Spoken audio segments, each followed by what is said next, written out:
So I think we're gonna get started, and then if more people come, they'll just trickle in as we've already begun.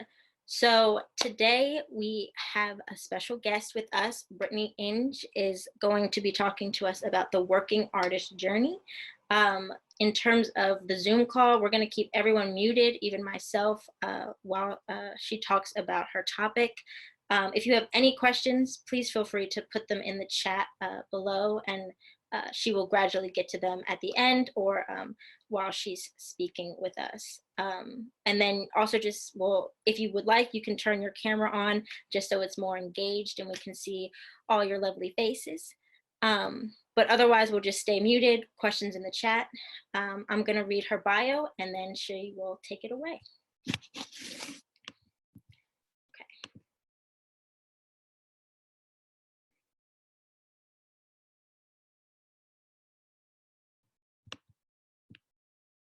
Okay, here we go. Brittany Inge is a multi-hyphenate artist and activist from Laurel, Maryland. She is a graduate of Duke Ellington School of the Arts in Washington, D.C. and Spelman College in Atlanta, Georgia. After graduating cum laude from Spelman with a degree in music, Brittany began studying and working as a professional actor. She performed in productions at several of Atlanta's premier theater houses before transitioning into television and film.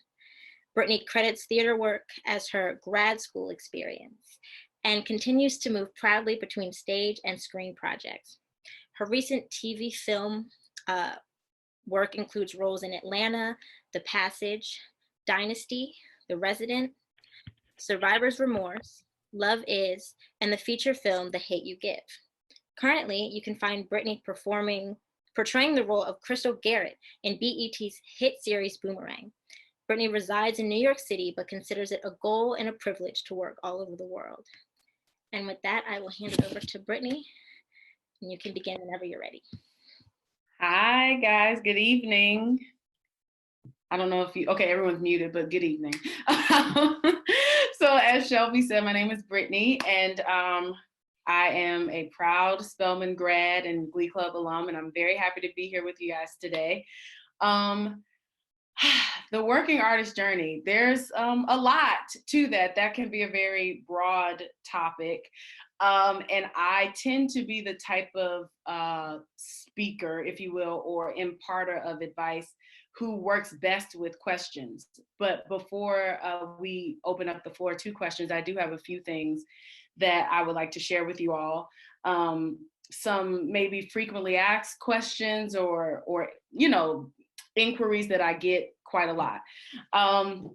So first, a little bit about me. Shelby read the bio, but just to elaborate on that a little bit, when I graduated from Spelman, I had the singing down pat. I got my degree in music, that was solid, but I found myself kind of being thrown into this world of musical theater that's very heavy and prevalent in Atlanta, and wanting to go to all the auditions and get my feet wet and get some professional experience. And I found myself going to the auditions and being like, okay, well, you have the musical part down, but the acting is not quite up to par with the musical skill that you're bringing. And so with those two skills not really meeting and being on the same level, your girl was bombing auditions all around the city. And so that is what first led me to really the craft of acting and studying it and doing community theater and eventually professional theater. And that's how I ended up really falling in love with the craft, was really just trying to figure out what jobs can I get as a performer post-grad, and falling on my face a few times. And then I started studying, and the rest is history, as they say. But some things I learned along the way. The first thing is that you have to be willing to invest in yourself. And I say that because I always get questions from people saying like, okay, well, how did you get started? Always such a, like that broad question, how did you get started? Or what advice do you have for someone starting out? And that also leads me to one of my other points, but I won't do that yet. But invest in yourself is my biggest piece of advice that I give to all artists across all mediums, because if you are willing to invest in yourself, you will get a return on your investment. And not only that, if you're willing to invest in yourself, then the people that you're looking to say like, hey, I'm talented, hey, pick me, hey, hire me. If they see you investing in yourself, they'll be more likely to want to invest in you. So that's always my biggest thing. I tell people, you need quality headshots. That's anybody in any profession, not just actors. And what that means to really invest in headshots. So often I'll say that to people, hiring a photographer, hiring a makeup artist, things like that. And they're like, oh, well, the photographer is going to cost this much and the makeup artist is going to cost this much. I'm supposed to spend X amount of dollars. Yes. Yes, you are. And that's not to say like do anything crazy and you don't have to go to the most expensive person. My point is be willing to do the work, save your money if you need to, and invest in yourself and your craft so that you can get the eventual return on that investment. So that's my first piece of advice, always invest in yourself. The second thing that's really big is help yourself first. And what do I mean by that? So often I see people, especially the show that I'm on, Boomerang, is executive produced by Lena Waithe. And so often I see people writing to her in her comments, or I'll hear of people writing DMs to her saying like, hey, I want to be a writer. I want to write for television. Like, how can I do that? And it's like, well, have you ever read any books on screenwriting? Have you written a script of your own at all that you could then share with her? So my point is, instead of coming to people as a blank slate, find a way to help yourself first, so that when you come to someone asking for advice, asking for guidance, asking for mentorship, you've already done work on your own behalf that you can show for it. So that we're not just coming expecting people to pour all of their knowledge and magic and stuff into us if we haven't done any of the work ourselves to create some of our own magic. You want to also have something to offer. So that's a huge thing. I actually got a message from a Spelman student a couple of weeks ago, and she literally was asking me, and this is leading me to my next point, she was asking me, I want to write for television, and like, can I come shadow you on set? And I'm like, well, I'm an actor. So if you want to write for television, you shadowing me isn't going to do anything for you. And I asked her, I was like, have you read any books on screenwriting? Here are some, titles that you should look into. And she hadn't, but she took that advice and, hopefully she continues on with it. But I think the biggest thing is, if you really want something, you have to make sure you have already done the work so that you have receipts. Amen. I know everybody here knows what receipts are. So you need to have those receipts ready so that when you're coming to people for advice and guidance, you're not just a blank slate, which leads me to my next point. My next piece of advice would be specific. In all things, be specific. When you're asking for advice, when you're pursuing a career path, so often as artists, we are good at multiple things. And I think that's great. And it is definitely a way to have a toolbox and have things in your back pocket. I'm all for it. I have so many things and dreams and goals that I want to accomplish that are beyond acting. And I think we all need to have those. That being said, when you're pursuing a specific career path in entertainment, when people say choose one, I think sometimes it gets misconstrued. You don't have to choose one forever.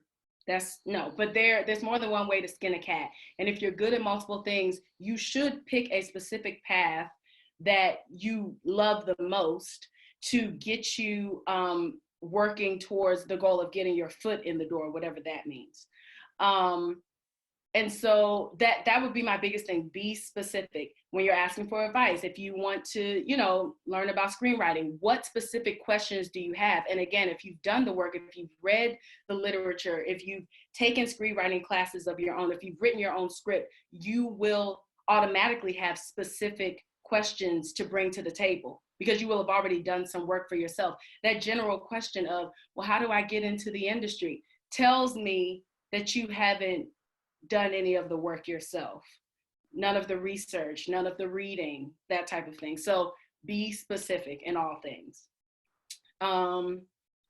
What else? Oh, another thing that's really big for me that I see a lot of people struggling with, whether they know they're struggling with it or not, is networking. Networking versus like building genuine connections and relationships. That is a big one. I think there's a very fine line. There's a fine line. Can you guys still hear me? Can I get some thumbs up? Okay, cool. Sorry. Okay, great.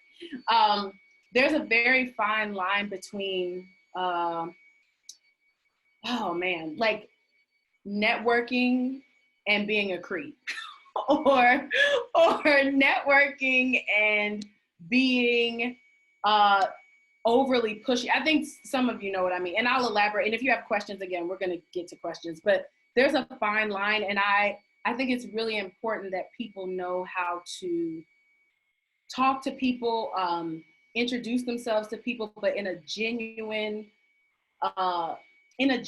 give and take way, so that you're not approaching people just for what they can do for you, but have something to give, have something to share, have something to impart, even if it's just a laugh, you know? And I think that's really, really important for a lot of young artists to learn, because I see people struggle with that at times.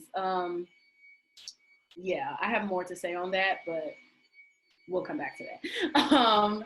And my biggest point, and yes, Val was saying that you guys can write questions in the chat, but also I'm open to hearing your questions directly, because I would love to hear your voices. My biggest thing is this also: embrace the journey, because there is no destination. And the idea that when you accomplish this one thing that you somehow made it is false. I'm here to tell you that it's false. Like, I am the face of how false it is, because the journey never ends. It doesn't matter what you do or how high you climb in your desired industry. There's always going to be more work to be done. There's always going to be another goal that you want to check off your list. So really learn to embrace the journey, enjoy the work of the journey, because there's no destination. That's a myth. It's a myth. And I think it's important that all artists, whatever phase you're at, learn that and recognize that and embrace the fun and the journey of this artistic life. Oh, hey, Yanni's in here. Okay, so those things being said, I don't know if you guys were like taking notes, but like those are the main points that I wanted to impart, and I want to elaborate on them, but I'm actually interested in hearing what questions you guys may have around either what I shared or your own questions. And I would like to hear you. And if you hear somebody talking, then just go back on mute and, wait your turn. We grown, we got this. Let's hear it. Hi, Brittany. This is Audrey. I graduated in 2006. Hey, Audrey. It's so good to see you and hear you today, my Spelman sister. And I am so thrilled for all of the wonderful things that you're doing in your time today. Thank you. It's so good to see you. Likewise. So that being said, I heard you say it's important to embrace the journey. Mm-hmm. We all know the journey can be a bit difficult. It can have highs and lows and ups and downs. So what do you do to embrace your journey and to keep yourself uplifted throughout the process of becoming and being an actress? Ooh, that is a really great question. My faith plays a big part. And sometimes I literally have to just talk to myself, and I'm talking about like out loud. I'm not crazy. And it comes from being an actor too. Like, I'm used to just talking to myself out loud. I have to talk to myself out loud and speak things that I may not even believe or feel in my heart at the moment, but I have to like literally speak over the doubt and the negative energy that comes to all of us sometimes. Or my acting teacher calls them bats, bad actor thoughts, that we all get, sometimes right before an audition, you have thoughts, or you walk in the room and you see faces that you reckon, or whatever the case may be, and it frazzles you. And I literally have to, what has worked for me is speaking out loud. And always when I'm at home, I do like affirmations. And sometimes I just got to sit in the car and speak life to myself, even if I'm not believing it. And that's been the thing that's worked best for me. I don't know what will work best for everyone else, but that's been a big part of my journey, learning how to speak to myself. Yeah. Thank you for that. Of course. Mm-hmm. Anyone else? You guys are so quiet. Nobody has any questions for me? Hello, Brittany, can you hear me? Yes, I can hear you, Daryl. Uh-oh. Hey, Okay. so I'm sorry? Hello? Okay. I was wondering if there was ever a time in your theater career where you played a really tough character that really took you to a really personal place. How did you come out of that after every show? Like, what are some tactics or things that you did to sort of come out of the heavy place that you're in during your performance? Because that's something that I'm trying to figure out myself. Mm-hmm. So you're saying playing a character and then being able to come out of whatever that character is going through in the show. How do I like decompress or come out of it? Yeah. Okay. There are several answers to that. First of all, decompressing after a show, no matter what the character is doing, is a whole thing. And I can't say that I've mastered it yet. I see one of my very best friends on here. She can attest to this. We were in a show together. And every night after the show, trying to unwind and decompress is just difficult. And I think all artists can attest to that. Your adrenaline's going. So that's like its own thing. I don't have answers to that specifically. But when it comes to what the character has gone through, I think for me, and this is something I've learned just recently from my acting teacher in New York, as people and as artists, our imaginations are so powerful. And the sooner we can embrace that power, the better off we'll be altogether, because it allows you to really dive deep into the world, the heart, the trauma of your character, and not have to not take it home.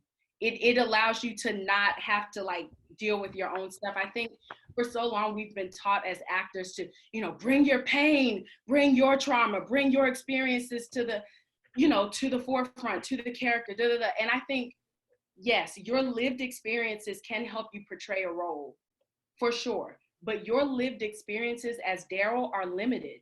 And there are going to be times when you're asked to play a role of a person who is doing and experiencing things that you've never experienced. And so what are you to do then? And I think what we've been taught is, substitute this for that. And the class that I'm in now is kind of breaking down all my beliefs around that as an actor and just helping me really embrace the power of our imaginations as humans. We've been given such a gift of imagination.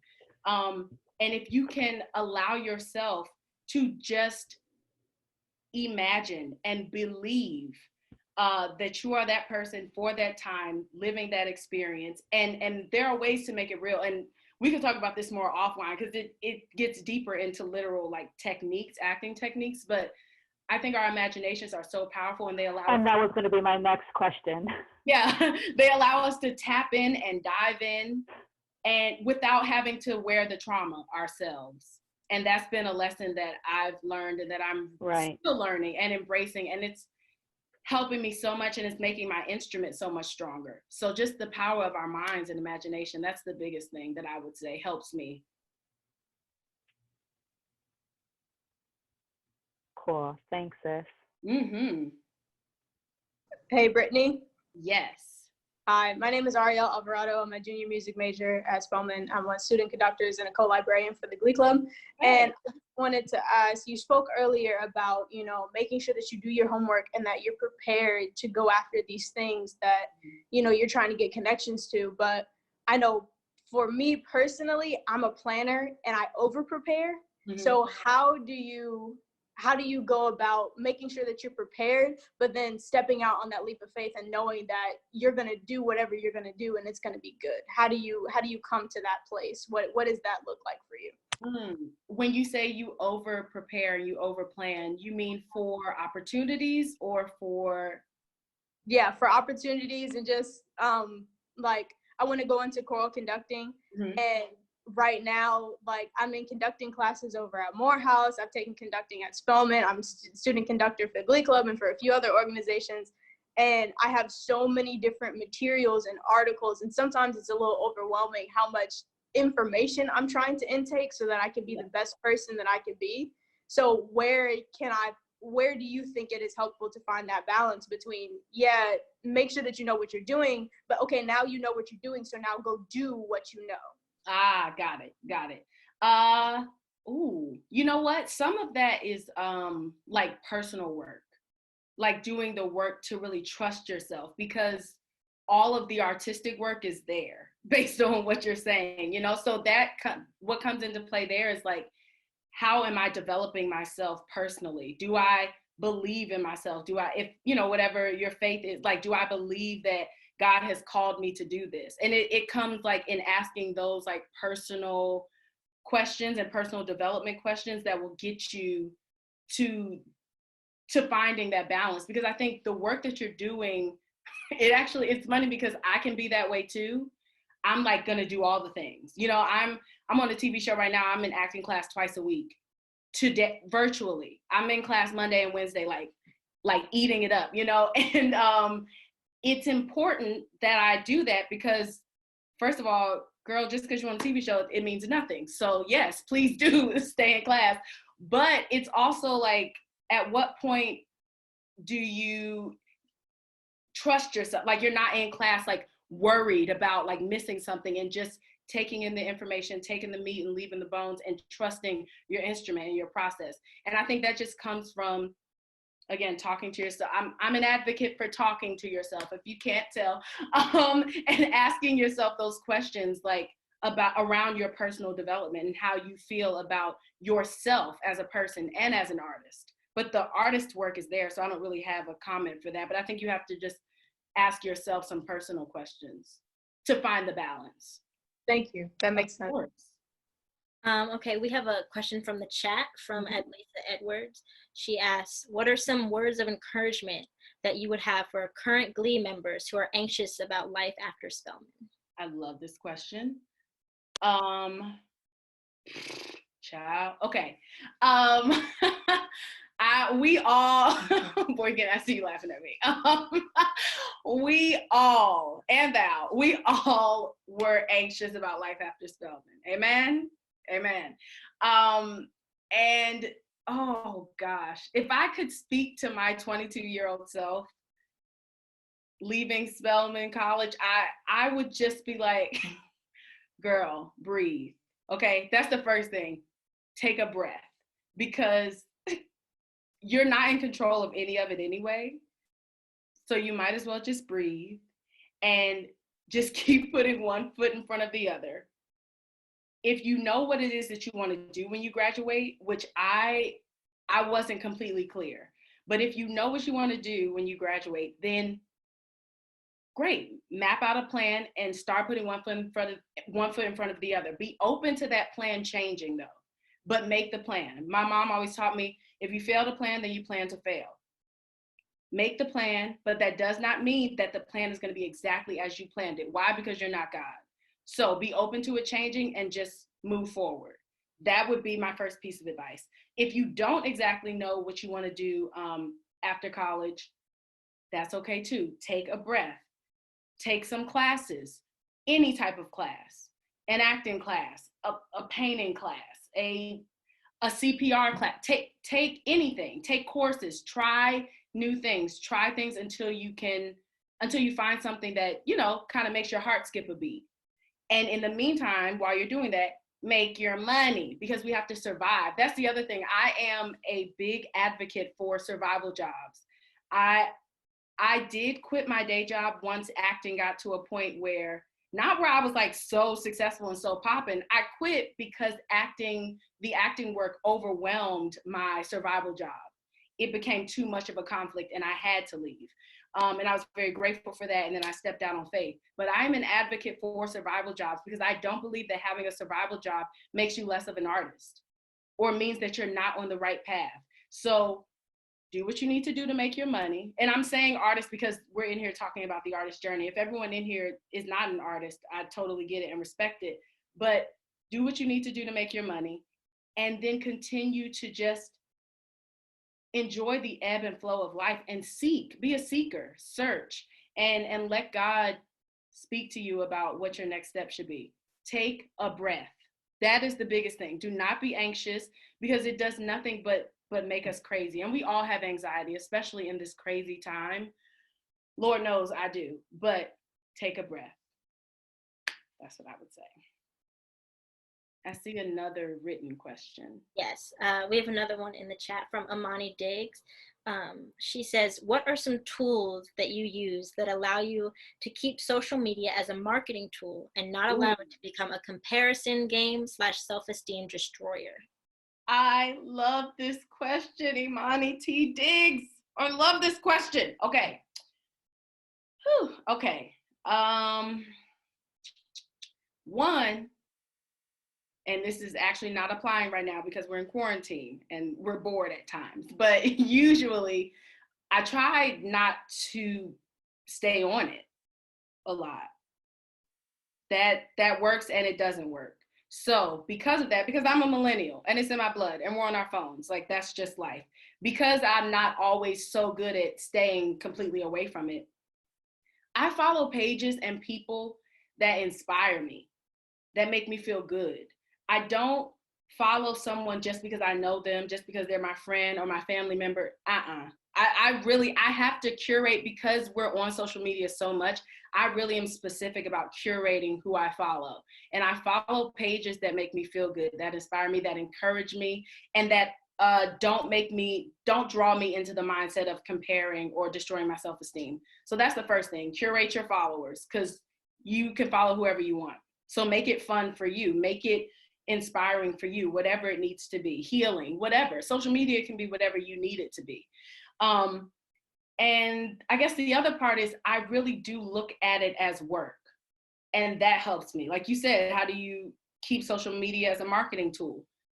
That's how I use it. I try not to bring too much of my personal life to social media. Not anymore. You know, there was a time we came up on Facebook and Twitter and all of that, and we did all the things. Those posts have been deleted. Amen. Because I don't bring too much in my personal life. Sometimes you'll see my mom, sometimes you'll see some siblings, sometimes.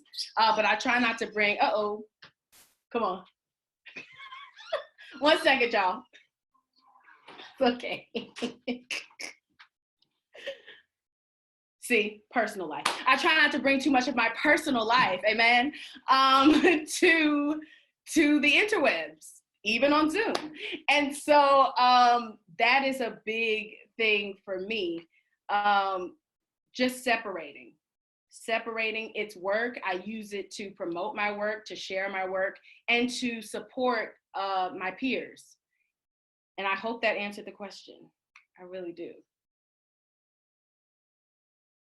Pretty. Anyone else? You guys have great questions, and this is why I like answering questions. Yeah. So previously you talked about networking and being that, you know, I'm still in college and, you know, I'm trying to network myself. What would you say is the difference, or how can you stand out and not be a creep and be someone who's actually trying to make a good connection and, you know, trying to stay in contact with someone without being too pushy? Yeah, I love the question, and it's because it really is tricky. I think the biggest thing is because people can feel energy, whether they express it that way or not, using the words energy or vibes, whatever. People can feel your energy, and I think as long as you're approaching people from a genuine place, like Shelby, I've talked to you actually, like at Glee Club, calm, genuine. That's what you give off. And I think if you can just approach people from that place and also have something to offer them. I'll give an example, even though this was just by chance, but still. When I was in college, Cassie Davis, she was on House of Pain, Tyler Perry's House of Pain, and she's done multiple projects. She came back to do her senior showcase. And it was my sophomore year. I was Glee Club secretary, and she needed some members of the Glee Club to be a part of the showcase. Now, I was secretary, so I had everyone's contact info. That was a part of it. But Cassie and I are friends to this day. I was 19 when we met. We've now been friends for over like 10 years. And she told me, she was like, yeah, you were the secretary, but I would have been asking for you anyway because you were calm. You were yourself. You were, I could tell you had a little kick to, like, I observed you and you were genuine. You were just being yourself. And you were still excited. Everyone was excited that she was there, that she, to meet her, that she was coming back to do this cool showcase. We were all excited. But just being myself and being a genuine person and having something to offer her for years after that, after her showcase experience, Cassie would call me needing all sorts of things. She would call me needing things. And I was happy to help. And not because of who she was, you know what I mean? But because of the relationship that we had established, whatever you need, like, I'm happy to help. And from being happy to help her, I got opportunities that I probably would not have gotten if I didn't know her. So all relationships need to be an exchange, give and take. And if you're approaching someone who you think has a higher station in life or whatever the case may be, that's fine, but make sure that you are approaching them saying like, hey, I would love to do this for you. I think it's important that people in those positions know that folks still want to help them and that they're not just being asked to give of themselves. So that would be my advice.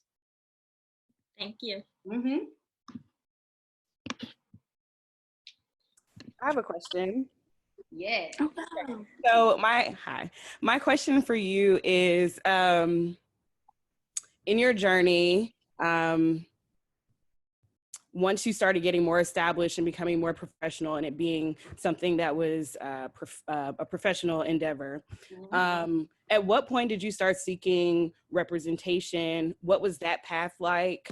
And also in that path, how can you impart some knowledge on how to know that people are there for your benefit? How do you make sure that someone is there not to just scam you, but actually in your corner? I love that question.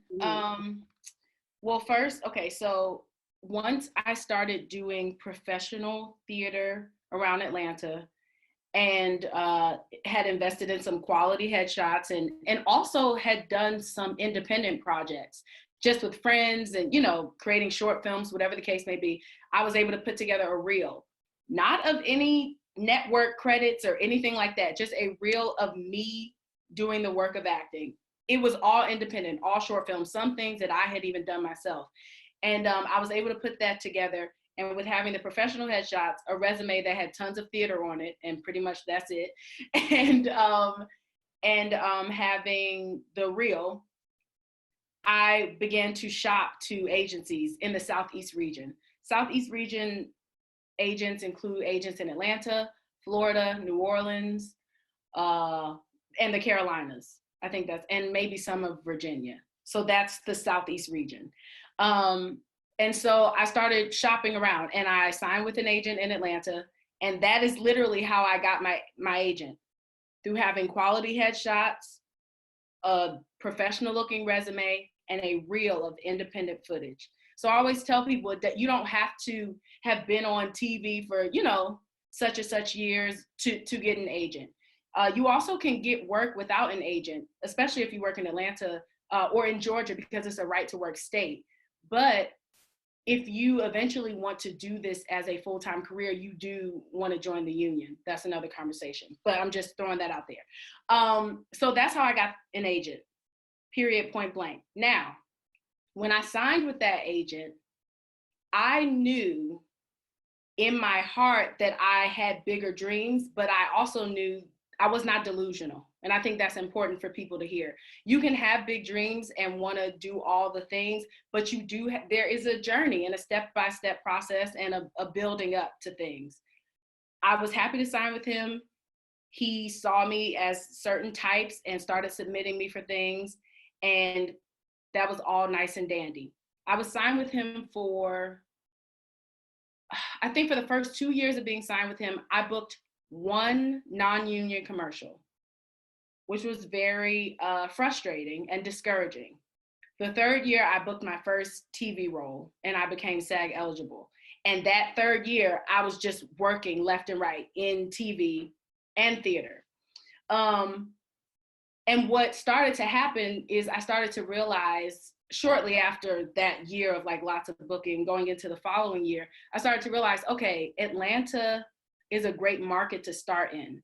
And I hope it's answering your question, but I'm giving the whole journey for a reason. But Atlanta is a great market to start in and build that resume in. But if I want to do more, if I want bigger roles or bigger opportunities, I'm gonna have to go to a larger market, which would be New York or LA. That's just the truth. Because even though everything films in Atlanta, they are still booking the major roles out of those larger markets. They are flying actors to Atlanta to film, yes, but they're not casting the big roles out of Atlanta. They're casting the under fives, the cashier, the waitress, those types of roles, which I built a whole resume up of those roles, and it allowed me to get an agent in New York. So don't knock it, okay? It's great, but if you want more, you gotta go to where there's more.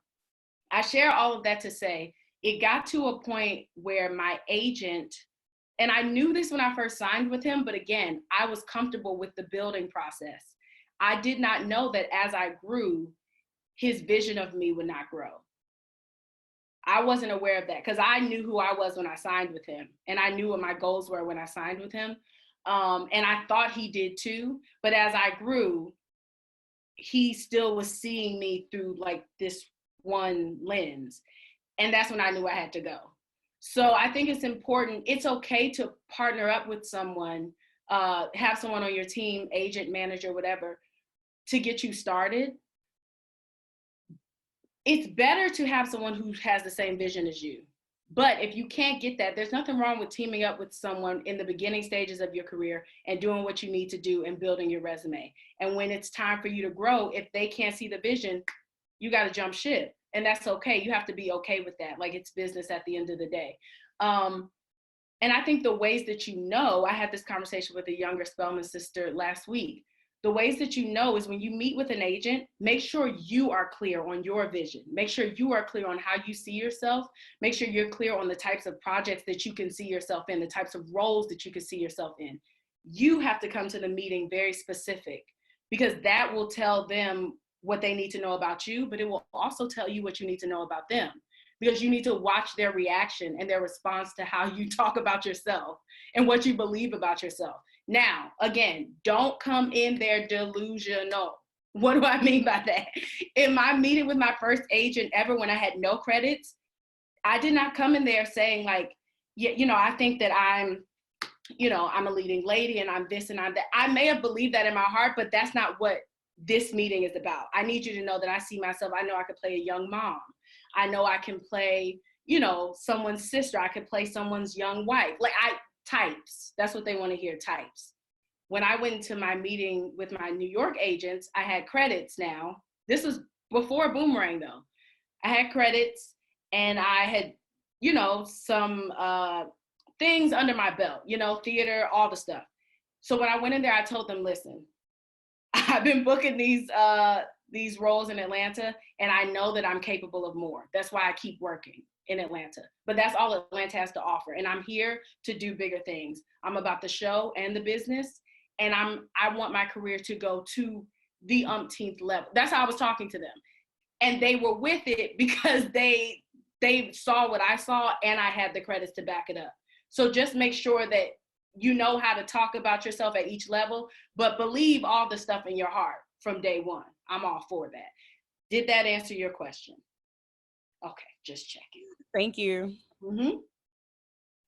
Okay, we have another question in the chat from Lauren Strayhorn. They asked, as we continue in this virtual environment, How do you keep your creativity alive and not become stagnant in your process and or journey? Ooh. You know, the virtual environment is tough for me. I don't think it's been tough for all artists. I think some artists are really thriving in this time, and I think that's great. It's been a little difficult for me to stay inspired, but I think what is helping is taking class. I take virtual acting class that keeps me, keeps the fibers alive. And I think the other thing that helps is watching TV, watching movies, watching things and not watching them just for leisure, like watching them from an active place and being engaged like an artist and, studying. That helps. And writing helps. The acting class that I'm in, we started a small writers group and we come together and just bounce ideas off of each other. And I guess what I'm really saying is that community is helping me stay inspired and not feel stagnant, knowing that all of us are in the same boat. We're all experiencing this together, and having people to talk to and bounce ideas off of, that's been the biggest thing. But it's scary, and I definitely hope that we don't have to stay virtual for very long, because I would like to get back to work, because I'm sure a lot of us would. You're welcome. Hi, y'all. Sorry, I'm just clicking and seeing all these faces. Hi, guys. Any other questions? I love these questions. They're fantastic. I have a question, another question. Follow-up. Maya, were you about to ask a question? I was about to ask a question. No. Hey, Brittany. Hey, Maya. Hello. What's up, y'all? What's up, Brittany? Oh, hey, but what the what? Okay, sorry.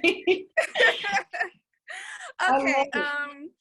So earlier you talked about like talking to yourself and like affirming yourself. Do you have a physical practice that keeps you kind of calm, centered, positive? Love this especially while we're, locked up. Yeah, locked up. Meditation really helps me.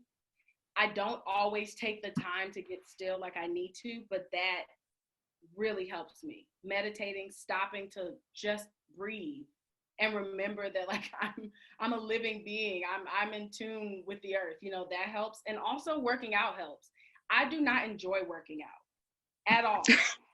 But I enjoy how I feel afterwards. I enjoy how my mind feels. I enjoy how I feel about myself, my self-esteem. Like I feel like, okay, girl, you made it another day, not being a big one. I feel good about that. And so it helps me just feel better to move my body. And I've learned to recognize that as much as I don't love working out, if I can just move my body every day, and I don't get around to it every day. But when I do, I feel better. I feel more positive in my soul. So that's been my biggest thing. I feel that. Thank you. Of course. Okay, so my other question is for those of you who did not see, Brittany had a solo episode last week with Boomerang. Phenomenal. And so I wanted to ask you, I can imagine that being extremely daunting when you realize that it really is on your shoulders, not to mention they're flying you literally across the world to accomplish that. What was that process in managing your anxiety and also just preparation for such a big task? That is a great question. Managing, okay. I read it and I was terrified because there weren't any lines, really. So at first I'm just like, okay, this is amazing and this is a gift. What am I supposed to do with this gift? I was very afraid. And I think what helped me was not being afraid to ask for help. So, I reached out to my acting teacher and I sent him the script. I'm like, hey, These people have given me like a whole episode, but there's no dialogue. And not only that, there's a language barrier between me and the love interest. Like my acting teacher, he calls them actor challenges. Like all the actor challenges are in this script, okay? So help me. And I was not afraid to ask for help. And also I was not afraid to talk to myself in that trailer before we started filming and remind myself who the bleep I am, you know, and that I'm called to do this, and that I would not have been given this opportunity if I wasn't called to do it, if I wasn't, you know, meant to do it and do it well. And so I think that was the biggest thing that helped me manage the anxiety around that, because it was very scary. And also I was scared about other things like, you know, how will my castmates feel, and how will the network feel when they see it? Will they think it's good enough? You know, this girl who's not the star of the show by any means, and who also came to the show with the like lowest following, if you want to say.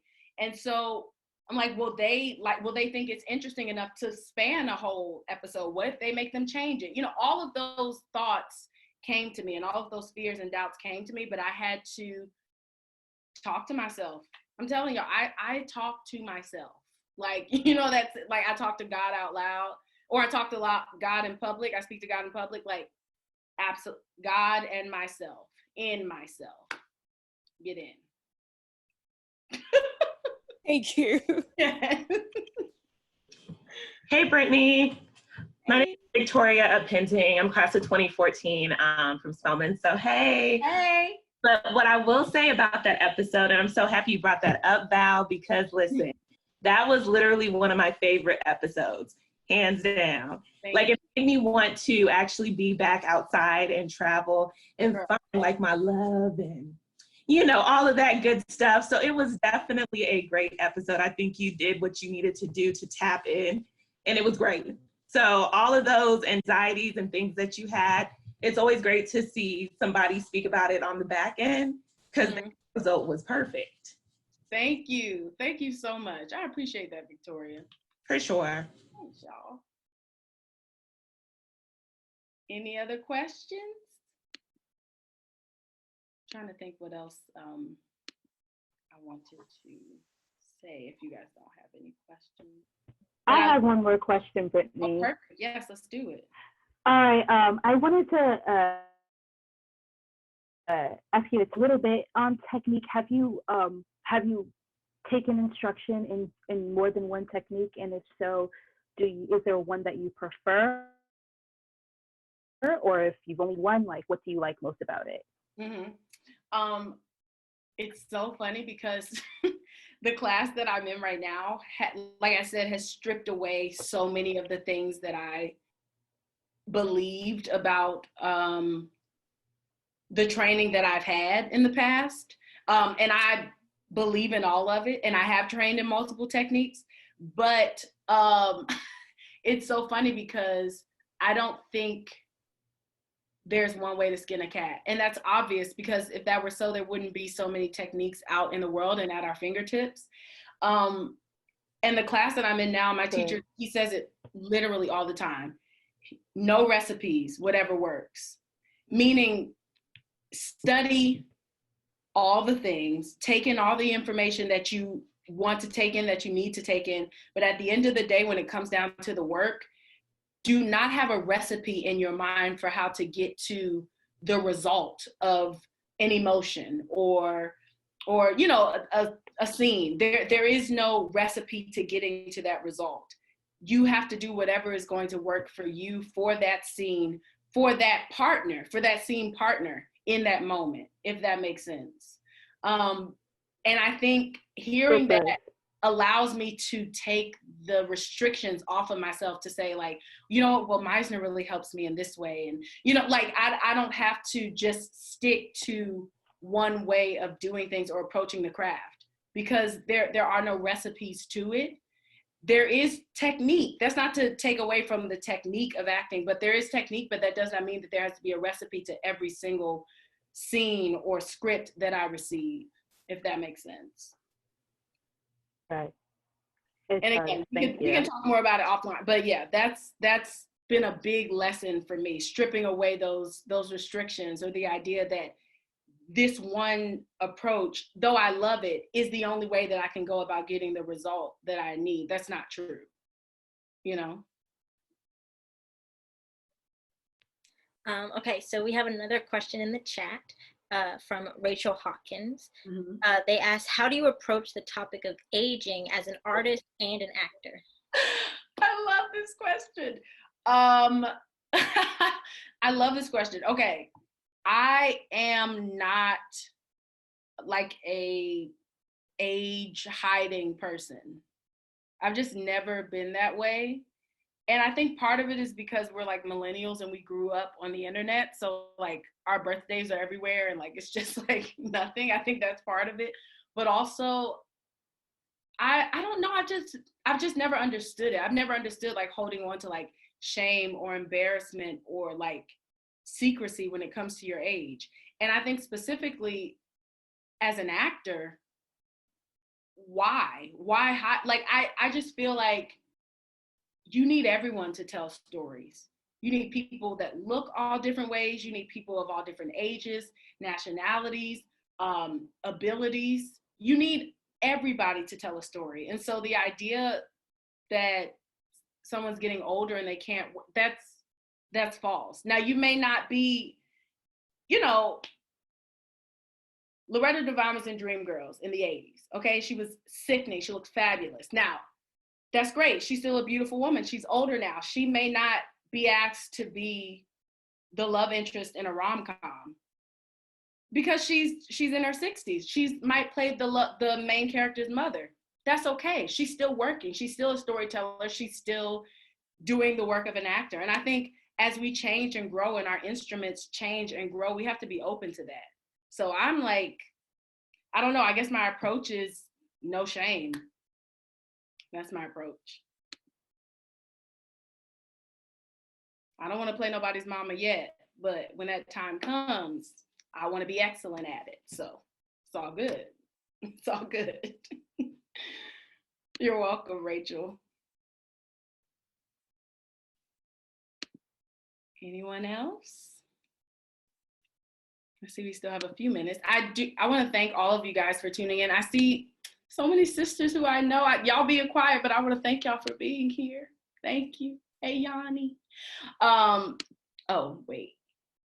I see another question. Is there an expiration date to officially begin an acting journey? Y'all got written questions. Y'all don't want to speak. Okay, let me sip my water. One moment.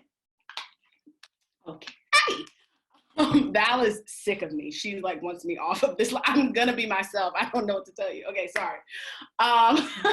Is there an expiration date to officially begin an acting journey? Heck to the no. That's the polite answer. No, no, no, and no. Like I said in my previous answer, we need everybody to tell stories. Please, please be an actor. We need you. We need everybody. Train and come on. This is from an OG Spelman sister. Okay, Danielle, I feel you. I feel you on the OG. And like I said, there is no expiration date. Take class, train, study, read about acting, study the craft of acting, watch actors, study actors, and then come on. Seriously, we need everybody. When did you know that you could switch from having a full-time role in the business versus maintaining having your survival jobs? Great question. Hey, Latricia, how are you? So when I knew is that, like I said, my acting jobs overwhelmed my survival job. Like I got to the point where I could not do both. I was booking lots of theater, and professional theater in Atlanta, they rehearse during the day because they're paying you professional rates. Now, those professional rates are not living wages, but do not get me started on that. But they are paying you professional contract wages. And so they rehearse during the day, like like a job. It's not nighttime rehearsals, which you get a lot in community theater because they're used to working around people's job schedules. So I was booking a lot of professional theater, and it got too much. My boss I worked at Tyler Perry Studios, which I guess I forgot to say that. That was my last day job, was working at a desk at Tyler Perry Studios. And my boss there, he was very understanding. He knew I was an actor when he hired me, but he was like, hey, you're gonna have to choose at some point.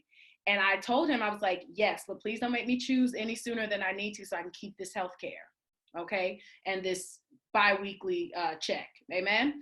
And so he worked with me for as long as he could, and then I had to choose, and obviously I chose acting. And the work overwhelmed. That's when I knew it was time to go. And not only that, I set a specific plan and goal in place to save a certain amount of money. And once I hit that goal, and I hit it sooner than I expected to because I had my survival job and I was booking a ton of acting work in theater and on TV. So having those multiple streams of income, I hit my goal savings number months before I expected to. And I had to go. Now, that money I saved, it ran out, okay? But for a time, I was able to live and be an actor and figure it out. When it ran out, I did what I had to do to survive. I drove Uber.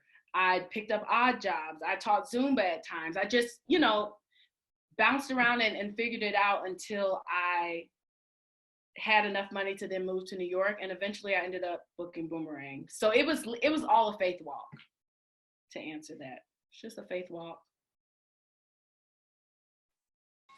Hey, Brittany, I have a question. Hey, Ella.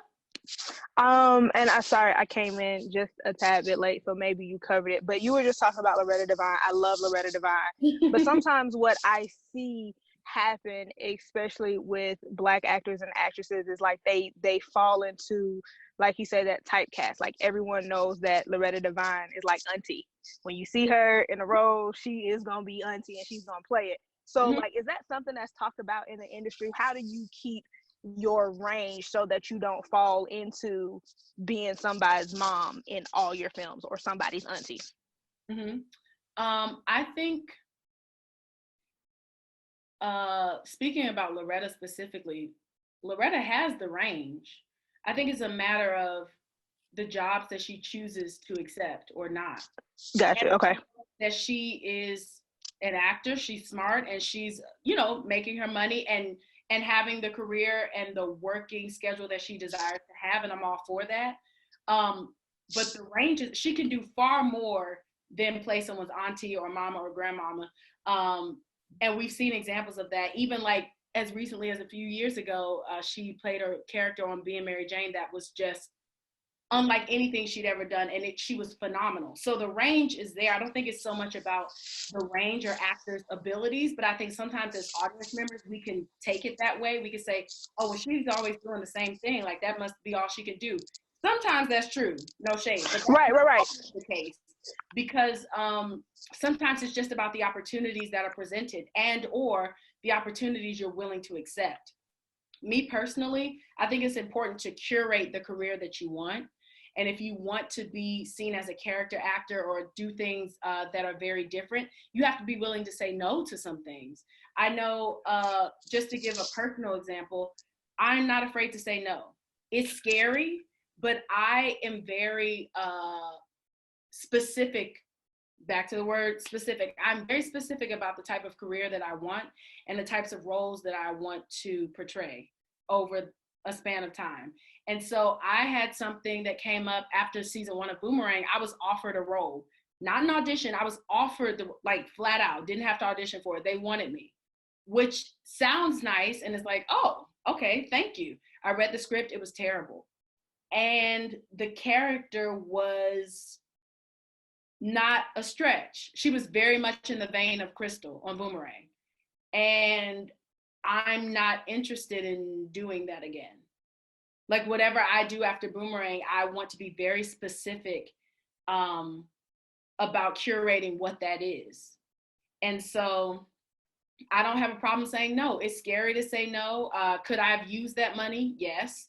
But at the end of the day, I'm thinking big picture. And I think that's just what we have to keep at the front of our minds. So if you don't want to get typecast, I guess. But again, there's nothing wrong with playing the roles that are going to pay your bills. I'm not mad at it. You know, I think everyone just has their own approach. Gotcha. I think, like, I know from a few people who I know that have tried to like get into the industry, like you said, they were afraid to say no, and so they took these roles. And so like their reels and stuff, it has them, you know, they just said yes to everything. And so when they go for more serious roles, it's like, but we kind of like you as this role, because like you said, they weren't no, or they didn't say no and they weren't specific. So thank you for the answer to that question. Absolutely. And I think we're going to be wrapping up soon, but I will take one more question if there is one. I actually have another question. Perfect.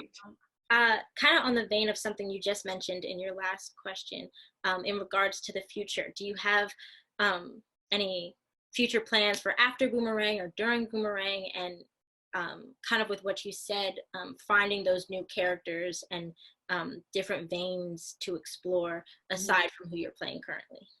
You said, do I have any plans? Mm-hmm. So I write, and I have been writing some things and thinking about, like, in writing them, do I want to portray these characters that I'm writing, or do I want to just write it and, you know, hand it off? So I'm still deciding that within myself. But dang, there was something else I was going to say. But on top of that, no, you know, everything's at a standstill. So for me, my plans will evolve as the projects come. And again, I have no problem curating the career that I want and saying no to certain things and saying yes to what's going to best serve me. My biggest plan is to build upon Boomerang and BET and the opportunity that the show and the network has given me. I'm very grateful for that, but I also want to build on that. I don't want to go backwards, and I don't want to get stuck there. And I'm just very specific about that. And another plan of mine is to do theater, to get back on stage. I love theater so much. It's why I chose to move to New York over LA. Even though I know LA is where I'll ultimately end up, New York is where the good theater is. So that's another big plan of mine, is to branch out, get back on stage, and just continue to expand my range as an actor. Thank you. Of course. Thank you guys for being here today. I don't know if like Shelby or Val is gonna wrap up, but I just want to say thank you guys for being here and for asking these fantastic questions. I hope that I was able to impart on the early part of the chat that stuck with you, that you were able to take notes, and I hope that I was able to answer your questions well and effectively, and you know, pour into you guys. This has made my day. I love the Glee Club so much, and thank you guys for having me, for real. Yeah, if there are no more questions, thank you so much, Brittany, for dropping a lot of gems. I think someone caught a few of them and put them in the chat, so I'll be taking screenshots of those. Thank you. But yes, thank you for blessing us with your words and your advice and your journey. I'm sure a lot of people will take these to heart and apply them to